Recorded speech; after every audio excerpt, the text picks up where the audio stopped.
Hello morning 11th class students. Yes बच्चों, chapter number 13 hydrocarbons के बारे में हम स्टडी कर रहे थे। ठीक है सॉरी, हाइड्रोकार्बन्स में देखो हमने एक फंक्शन जो फर्स्ट हाइड्रोकार्बन था अपना एल्केन, उसकी स्टडी कर ली थी। ठीक है, एल्केन्स में हमने उसके preparation methods, chemical reactions, physical properties सारे पढ़ लिए थे। ठीक है, अब हम किसके बारे में पढ़ेंगे?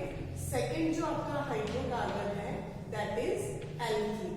ठीक है, एल्कीन में भी अगर आपने नोटिस किया हो, वीडियो लेक्चर्स अगर आप कंटिन्यूअसली देख रहे हो तो एल्कीन में भी आपने देखा होगा, एल्कीन में भी हमने एल्कीन का जनरल फॉर्मूला जो CnH2n होता है वो देख लिया था। इसके बाद में उसकी IUPAC नॉमेनक्लेचर जो था, नेमिंग थी, वो देख ली थी। और उसके बाद हम स्टार्ट कर रहे थे आइसोमेरिज्म। ठीक है, आइसोमेरिज्म में हमने एल्कीन की एक आइसोमेरिज्म पढ़ी थी। कौन सी आइसोमेरिज्म? फंक्शन पोजीशन आइसोमेरिज्म, जिसमें अपन ने देखा था कि कुछ स्ट्रक्चर्स अपन ने ली थी जिसमें डबल बॉन्ड की पोजीशन कैसी थी, डिफरेंट थी। ठीक है, आज हम एल्कीन जो है उसमें फर्स्ट आइसोमेरिज्म हमने पढ़ी थी स्ट्रक्चरल आइसोमेरिज्म, जिसका एक टाइप हमने पढ़ा था पोजीशन आइसोमर। ठीक है, पोजीशन आइसोमेरिज्म में हमने डिफरेंट टाइप्स पढ़े थे। सेकेंड, स्ट्रक्चरल आइसोमेरिज्म के बाद हम कौन सी आइसोमेरिज्म पढ़ रहे हैं? Stereo isomerism. स्टीरियो आइसोमेरिज्म में देखो, मैंने आपको बताया था कि आपके 3 टाइप्स हैं। फर्स्ट जो टाइप था वो था कॉन्फॉर्मेशनल आइसोमेरिज्म, जो हमने पढ़ा था एल्केन के रेस्पेक्ट में। ठीक है, एल्केन के रेस्पेक्ट में हमने कॉन्फॉर्मेशनल जो आइसोमेरिज्म पढ़ी थी उसमें हमने 2 टाइप्स पढ़े थे, स्टेगर एंड एक्लिप्स। अगर आपको याद हो, हमने देखा था एक अगर कार्बन जो है वो ओवरलैप करते हैं हाइड्रोजन तो एक फॉर्म बनता था एक्लिप्स, स्टेगर, अलग अलग कॉन्फ़िगरेशन पढ़े थे ना, न्यूमैन के अकॉर्डिंग, सोहर्स के अकॉर्डिंग। ठीक है, अब आज हम जो सेकेंड आइसोमेरिज्म पढ़ेंगे दैट इज ज्योमेट्रिकल। ठीक है, सेकेंड आइसोमेरिज्म कौन सी पढ़ेंगे? ज्योमेट्रिकल आइसोमेरिज्म, जो स्टीरियो आइसोमेरिज्म का ही टाइप है। ठीक है, तो अब देखो ज्योमेट्रिकल आइसोमेरिज्म क्या होती है, 12th क्लास में भी आपके काम में आएगी। ध्यान से देखना ज्योमेट्रिकल आइसोमेरिज्म क्या होती है। देखो, जो एल्केन्स के लिए हमने आइसोमेरिज्म पढ़ी थी कॉन्फॉर्मेशनल आइसोमेरिज्म, उसमें हमने क्या देखा था? कार्बन एंड कार्बन के बीच में क्या प्रेजेंट होता है? सिंगल बॉन्ड प्रेजेंट होता है। ठीक है, और हम क्या करते हैं उसमें कार्बन और कार्बन के सिंगल बॉन्ड को रोटेट करते हैं, घुमाते हैं। ठीक है, तो सिंगल बॉन्ड होने की वजह से वो कार्बन एटम क्या होते हैं, इजीली रोटेट हो जाते हैं। ठीक है, बट अगर यहाँ पे डबल बॉन्ड प्रेजेंट हो, मीन्स कार्बन एंड कार्बन के बीच में कितना बॉन्ड हो? डबल बॉन्ड हो, उस कंडीशन में अगर हम 1 कार्बन को फिक्स करके सेकेंड कार्बन को क्या करें? रोटेट करें। तो देखो, आपको पता है ये 2 लाइन्स दिख रही है, मान लो यहाँ पे ये 2 स्टिक्स हैं। ठीक है, अब अगर हम इसको रोटेट करेंगे तो ये क्या हो जाएंगी? बेंड पड़ जाएगा, उसके अंदर यू हो जाएगा ये। ठीक है, ये इजीली एक दूसरे के रेस्पेक्ट में रोटेट नहीं कर सकते। ठीक है, इसलिए एल्कीन्स जो होती हैं वो जो आइसोमेरिज्म एल्केन शो करता है, जिसको हम कॉन्फॉर्मेशनल आइसोमेरिज्म कहते हैं, वो एल्कीन शो नहीं कर सकती। क्लियर? तो देखो, एल्कीन कौन से आइसोमेरिज्म शो करती है? एल्कीन शो करती है ज्योमेट्रिकल आइसोमेरिज्म। ठीक है, और उसमें देखो क्या पैटर्न होता है, C डबल बॉन्ड C। अगर 2 कार्बन यूनिट्स आपस में किससे कनेक्टेड है? डबल बॉन्ड से कनेक्टेड है, और उनके पास जैसे इसके पास 2 ग्रुप्स अटैच है, A एंड B। ठीक है, इसके पास भी 2 ग्रुप अटैच है, A एंड B। तो देखो यहाँ क्या हो रहा है, इस C के पास जो ग्रुप था A और जो सेकेंड C के पास ग्रुप था A, मीन्स दोनों का जो सेम ग्रुप है वो कहाँ है? सेम डायरेक्शन में है। ठीक है, सेकेंड कॉन्फ़िगरेशन हम क्या बना सकते हैं? C double bond C, A और B का इसका पैटर्न तो सेम ही रखा। ठीक है, इसमें तो ये जो जो अपने पास है ए और बी, इसी का पैटर्न रखा।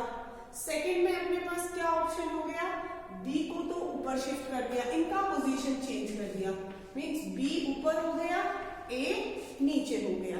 ठीक है, तो अब आप नोटिस करो, देखो यहाँ पे टू टाइप का कॉन्फ़िगरेशन बन रहा है। फर्स्ट में क्या हो रहा है, same groups are present in the same direction, दोनों ए ऊपर है, दोनों बी सेम जो है वो नीचे है। ठीक है, सेकेंड वाले में क्या हो रहा है, जो सेम ग्रुप है वो कहाँ है, एक दूसरे के ऑपोजिट डायरेक्शन में है। ठीक है, एक यहाँ पे ए ऊपर है तो इस तरफ ए नीचे है, इस तरफ बी नीचे है तो इस तरफ बी ऊपर है।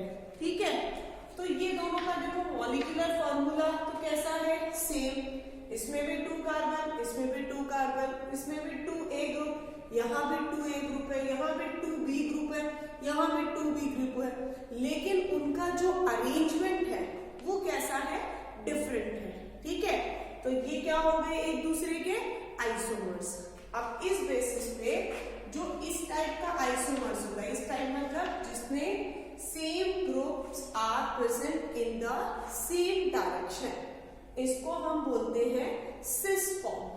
कौन सा आइसोमर, सिस आइसोमर। ओके, और अगर सेम ग्रुप एक दूसरे के ऑपोजिट डायरेक्शन में है तो इस आइसोमर को हम बोलते हैं ट्रांस आइसोमर।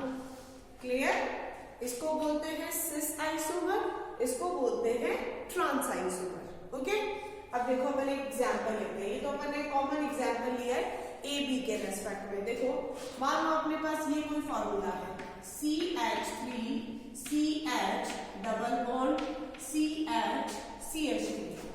ठीक है, यहाँ ये इस तरह का उसका नाम देखते हैं। ठीक है, नॉमेनक्लेचर के अकॉर्डिंग इसका नेम क्या होगा, कितने कार्बन की चेन है, 4, for 4 we use but. Clear, अब यहाँ पे क्या प्रेजेंट है बेटा, डबल बॉन्ड, कौन सी पोजीशन पे है, 1 2, सेकेंड पोजीशन पे है, तो क्या होगा, ब्यूट 2E। क्या नेम हुआ इस कंपाउंड का, ब्यूट 2E। क्लियर, अब देखो इसको हम किस तरह से लिख सकते हैं, carbon number second and carbon number third, इन दोनों कार्बन के बीच में हम डबल बॉन्ड बना दें। ठीक है, अब देखो इस कार्बन पे 2 ग्रुप अटैच है, one is hydrogen and second is methyl. इसमें भी 2 ग्रुप अटैच है, one is hydrogen, second is methyl. ठीक है, तो सेम हो गए ना, अगर इसमें भी हाइड्रोजन ऊपर, यहाँ भी हाइड्रोजन ऊपर, इसमें भी CH3 नीचे, इसमें भी CH3 नीचे, इस स्ट्रक्चर को हम कहेंगे सिस ब्यूट 2E। क्या नेम हो गया इस स्ट्रक्चर का, वही सेम ब्यूट 2E ही है, लेकिन ये इसका कौन सा आइसोमर हो गया, सिस। ठीक है, अब ट्रांस कैसे बनेगा, देखो C डबल बॉन्ड C, एक तरफ है H, दूसरी तरफ है CH3। ठीक है, अब सेकेंड कार्बन पे क्या होगा, इस कार्बन पे H ऊपर है तो सेकेंड में H कहाँ होगा, नीचे।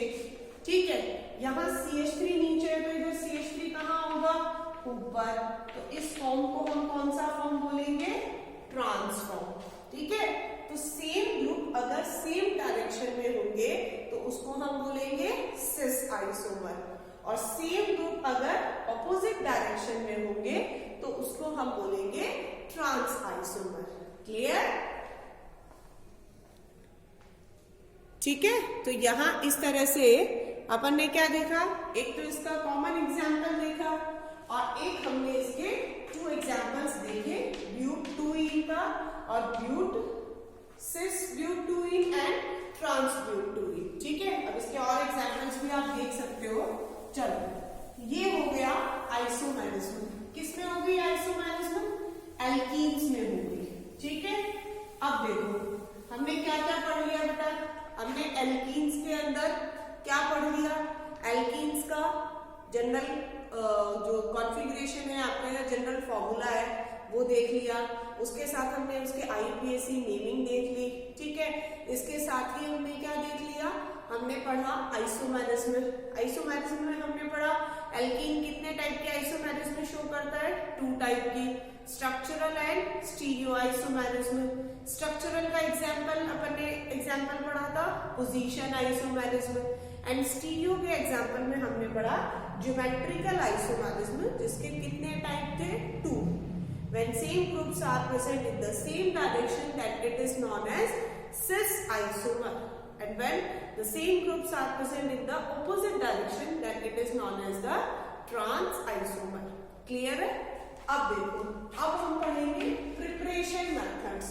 मीन्स एल्कीन्स को हम किस तरह से प्रिपेयर कर सकते हैं, किस तरह से बना सकते हैं। ठीक है, तो देखो फर्स्ट प्रिपरेशन मेथड है फ्रॉम अल्काइन।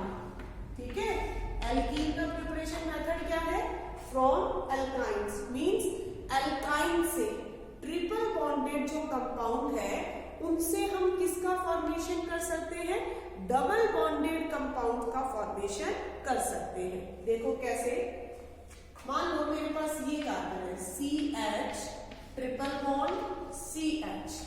ठीक है, अब इसमें देखो कार्बन और कार्बन के बीच में कितना बॉन्ड है बेटा, ट्रिपल बॉन्ड है। ठीक है, अब इसका अगर हम क्या कर रहे हैं, हाइड्रोजिनेशन। हाइड्रोजिनेशन का मीनिंग क्या होता है, एडिशन ऑफ हाइड्रोजन। ठीक है, ये जो एडिशन ऑफ हाइड्रोजन होता है ये जनरली कौन से कैटलिस्ट के प्रेजेंस में होता है, 3 कैटलिस्ट होते हैं। कौन कौन सा, निकल, प्लेटिनम एंड पैलेडियम। किस किस के प्रेजेंस में होता है, निकल, प्लेटिनम एंड पैलेडियम। क्लियर, तो देखो यहां क्या होगा, इनके बीच में ट्रिपल बॉन्ड है। ठीक है, अगर हमने ये एक बॉन्ड हटा दिया तो क्या होगा, इस कार्बन और इस कार्बन की वैलेंसी फ्री हो जाएगी।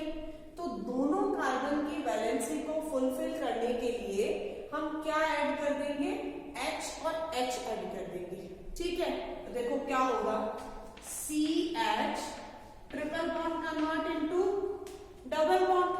ठीक है, अब 1 हाइड्रोजन इस पे ऐड किया और सेकेंड हाइड्रोजन इस पे ऐड किया, तो 1 हाइड्रोजन तो पहले से ऐड है, 1 और हुआ तो ये बन गया CH2 डबल बॉन्ड CH2। ठीक है, इसमें देखो 2 कार्बन है, for 2 carbon we use eth and for double triple bond we use yne. क्या नेम हो गया इसका, इथाइन। ठीक है, अब यहां देखो कितने कार्बन है, 2। For 2 carbon we use eth, for double bond we use ई।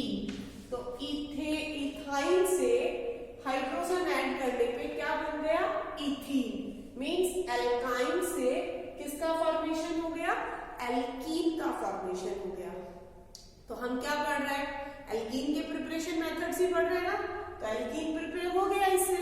ठीक है, तो अब देखो जैसे मान लो कोई और एग्जांपल देखें, जैसे CH 3 CH2 C triple bond CH। ठीक है, इसमें भी किसका एडिशन करवाना है, हाइड्रोजन का। वही सेम किसके प्रेजेंस में होगा, निकल, प्लेटिनम एंड पैलेडियम।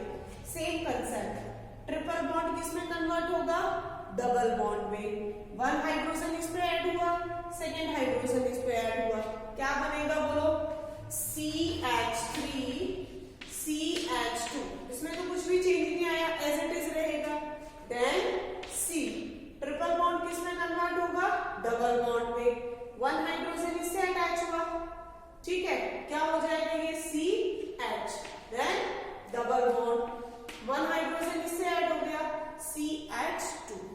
क्लियर, यहां भी देखो क्या है, 1 2 3 4 कार्बन के लिए क्या यूज करेंगे, ब्यूट। ट्रिपल बॉन्ड है तो आयन, क्या नेम हो गया, ब्यूटाइन। अब यहां देखो ब्यूट डबल बॉन्ड है कौन सी पोजीशन पे, फर्स्ट पे, तो पोजीशन मेंशन करने की कोई जरूरत नहीं है। ई क्या लिखेंगे, ब्यूटी। तो ये देखो 2 मेथड्स हो गए जिससे हम क्या कर सकते हैं, अल्काइंस जो है उनकी हेल्प से एल्कीन का फॉर्मेशन कर सकते हैं। ओके।